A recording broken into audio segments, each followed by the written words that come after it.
The Nigerian prince scam is one of the longest-running and most notorious internet fraud schemes in history. The culture of scamming people, and that culture I think is in Nigeria, yes. Despite its seemingly absurd premise, this scam has managed to persist for decades, duping countless victims and generating millions of dollars. It's a story that captures both the evolution of online deception and the vulnerabilities of human psychology.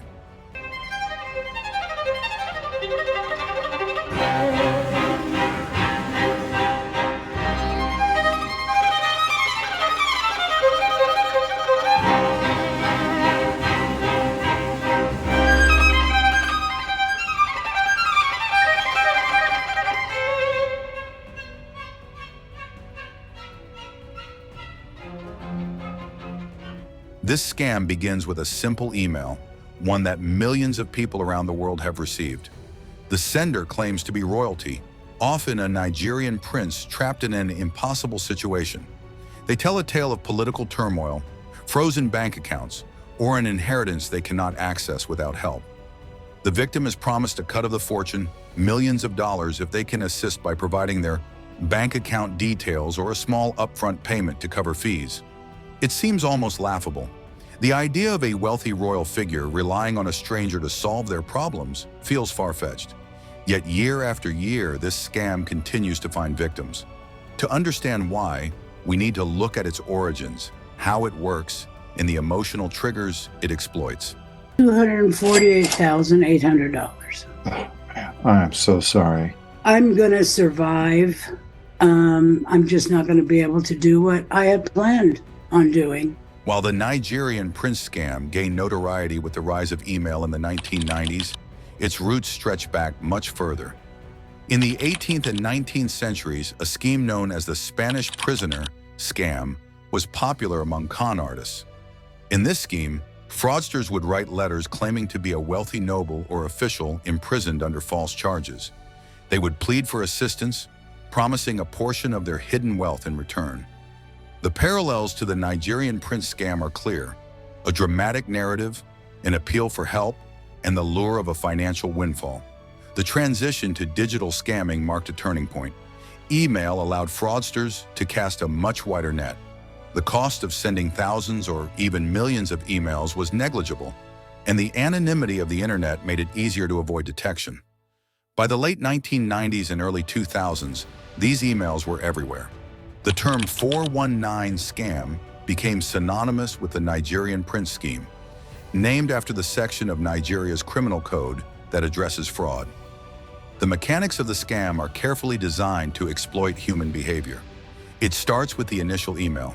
The scammer knows that most recipients will delete it immediately or mark it as spam, but that's part of the plan. The poorly written language, outlandish story, and too good to be true offer are intentional. They serve as a filter, weeding out skeptical individuals and leaving behind those who are more gullible or vulnerable. Once the victim engages, the scammer begins to build a relationship. They send follow-up emails, sometimes including forged documents to make their story more convincing. These might include fake bank statements, legal contracts, or letters from supposed government officials. Over time, the scammer establishes a sense of trust and urgency, creating a narrative that makes the victim feel both important and needed. Have somebody that can move this money for me or mail this package for me, and they'd say, sure. At this stage, the scammer introduces the next step: a small payment to cover administrative fees, legal costs, or bank transfer charges. The amount is usually modest, just enough to seem reasonable given the promise of a massive payout. Victims who pay often find themselves asked for additional fees, each with a plausible explanation. This tactic, known as advance fee fraud, can continue until the victim realizes they've been scammed or runs out of money. The psychological tactics employed by scammers are both simple and effective. At its core, the Nigerian prince scam preys on greed. But it's more than that. It appeals to a combination of emotions and cognitive biases. First, there's the lure of easy money, a life-changing sum of cash for minimal effort. This plays on the human tendency to dream of sudden wealth and financial freedom. I was overseas on a government assignment, got a call from my wife that someone had come onto our property looking for me. But there's also an element of altruism. Many victims are motivated by the desire to help someone in distress. The story of a displaced prince or a persecuted heir tugs at the heartstrings, framing the victim not as a greedy opportunist, but as a hero coming to the aid of someone in need. This dual appeal, greed and goodwill, is a powerful combination. Another critical factor is the principle of commitment and consistency. Once a victim responds to the initial email, they've taken the first step in a psychological journey. Each subsequent interaction reinforces their involvement. The more time, effort, and money they invest, the harder it becomes to back out. This is known as the sunk cost fallacy, the tendency to continue investing in a situation because of what's already been spent, even if it's unlikely to yield any returns. The trust-building aspect of the scam is also essential. Scammers often present themselves as figures of authority, using titles like prince, lawyer, or government official. This perceived authority lends credibility to their claims. They may also reference legitimate institutions or events, further blurring the line between reality and fiction. Despite the widespread awareness of the Nigerian prince scam, it continues to thrive.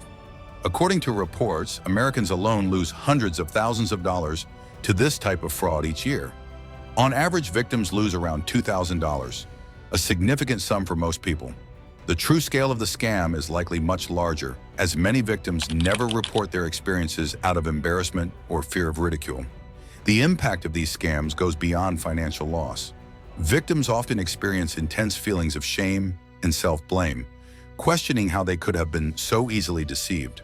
For some, the experience leads to a loss of trust in others and a reluctance to engage with online communications.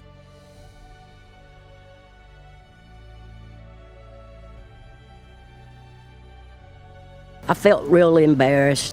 One of the reasons the Nigerian prince scam has persisted for so long is its adaptability. While the classic email format remains common, scammers have diversified their approaches. Variations include fake lottery winnings, romance scams, and fraudulent business opportunities. Each version targets a different set of vulnerabilities, but follows the same basic principle: establish trust, create urgency, and extract money. The rise of social media has given scammers new tools to exploit. Platforms like Facebook and LinkedIn provide a wealth of personal information, making it easier to craft tailored narratives. For example, a scammer might pose as a distant relative, a former colleague, or even a romantic interest. By leveraging the victim's own data, they can create a story that feels both personal and believable. Technology has also enabled more sophisticated tactics. Some scammers use phishing techniques to steal login credentials or install malware on victims' devices. Others create fake websites that mimic legitimate organizations, complete with professional designs and secure payment portals. These advances make it increasingly difficult for even tech-savvy individuals to recognize a scam. We've seen about $2 billion in the last year, and that's just in cash. Really what these are really finely tuned, sophisticated schemes that are targeted to separate you from your money. Yet for all its evolution, the Nigerian prince scam remains fundamentally the same: a story of greed and deception told by a stranger seeking trust. It's a reminder of the enduring power of narrative and the vulnerabilities that come with being human. The Nigerian prince scam, while appearing straightforward, represents the pinnacle of psychological manipulation in online fraud. Beyond the individual scammer, this scheme reveals the existence of larger, organized networks that have perfected their methods over decades. In this second part, we delve deeper into the mechanics of these operations, the lives affected, and the ongoing global fight against them. One of the most startling aspects of the Nigerian prince scam is its scale. While individual emails might seem like isolated incidents, many of these scams are orchestrated by sophisticated criminal organizations. These groups often operate out of Nigeria, though the scam has transcended borders, with similar schemes being run from other parts of the world. Known as Yahoo Boys in Nigeria, these scammers range from individuals working alone to well-organized groups with advanced tools and resources. The term Yahoo Boys itself originates from their use of Yahoo Mail to carry out scams in the early days. Over time, these groups have developed elaborate operations using fake identities, stolen data, and even malware to increase their chances of success. In some cases, they reinvest their earnings into better technology and training, creating a cycle of improvement that keeps them ahead of law enforcement efforts. One of the critical elements of these scams is the ability to exploit systemic weaknesses. Many of the emails reference complex legal or financial systems, such as frozen accounts, foreign exchange controls, or inheritance laws. For the average person, these concepts can be confusing, making the scam story seem plausible. Scammers rely on this lack of knowledge to weave narratives that sound legitimate. Take, for example, the introduction of forged documents. Scammers often include fake letters from banks, government agencies, or even United Nations officials. These documents are designed to mimic the formatting and language of official correspondence, complete with logos and seals. A lot of time talking to her, she wants attention. People in America want attention. While they might not stand up to close scrutiny, they're convincing enough to sway a victim who's already inclined to believe the story. But the impact of the Nigerian prince scam goes far beyond financial losses. It affects people on an emotional and psychological level, often leaving them devastated. Victims frequently describe feeling humiliated, betrayed, and foolish. For some, the financial loss is accompanied by a deeper sense of mistrust in others and in themselves. Send beautiful sayings every morning. Good morning, sweetheart. So happy that I met you. How much did you end up losing? $248,800. They question their judgment, wondering how they could have fallen for something so seemingly obvious. Consider the story of Mary, a retired school teacher who lost her life savings to a scammer posing as a Nigerian prince. Mary received an email claiming that she had been chosen to help transfer $20 million out of Nigeria. The sender explained that she had been selected for her reputation as a trustworthy and kind person, a detail that made Mary feel special. Over several months, Mary sent thousands of dollars in fees to facilitate the transfer, each payment justified by a new layer of the scam's narrative. By the time she realized the truth, her savings were gone. Mary's story is not unique. The scam's psychological impact often deters victims from coming forward, as they fear judgment from friends, family, and law enforcement. This silence allows scammers to continue their operations unimpeded, targeting new victims with little fear of exposure. Yet not every encounter with the Nigerian prince scam ends in tragedy. Some individuals, upon recognizing the scam, have turned the tables on their would-be fraudsters. These scam baiters intentionally engage with scammers, wasting their time and resources. By pretending to believe the scammer's stories, they hope to disrupt their operations, even if only for a short while. One famous case involves a man who convinced a scammer to carve a piece of wood into the shape of a computer, claiming it was required for the money transfer. After weeks of correspondence, the scammer complied, sending a photo of the carved wooden computer.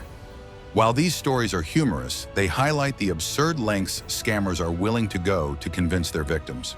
Despite the occasional success of scam baiting, the fight against the Nigerian prince scam is primarily waged by law enforcement and cybersecurity experts. Says those mind games are used by the area more than countries like Russia or China, who have more of a technical or scientific approach. It's all about hooking you in with tidbits they find on social media. Organizations like the FBI, Interpol, and Nigeria's Economic and Financial Crimes Commission, EFCC, have made significant efforts to crack down on these fraudsters. In some cases, large-scale operations have led to the arrest of dozens of scammers and the seizure of millions of dollars in stolen funds. However, the decentralized nature of these scams makes them difficult to eradicate. Scammers often operate in jurisdictions with weak enforcement mechanisms, allowing them to evade capture. Hundreds, thousands of people out there who have been defrauded. Additionally, the rise of cryptocurrencies has made it easier for scammers to launder their earnings, complicating efforts to trace and recover stolen money. Education and awareness are among the most effective tools in combating these scams. Campaigns aimed at teaching people to recognize and avoid scams have helped reduce the number of victims.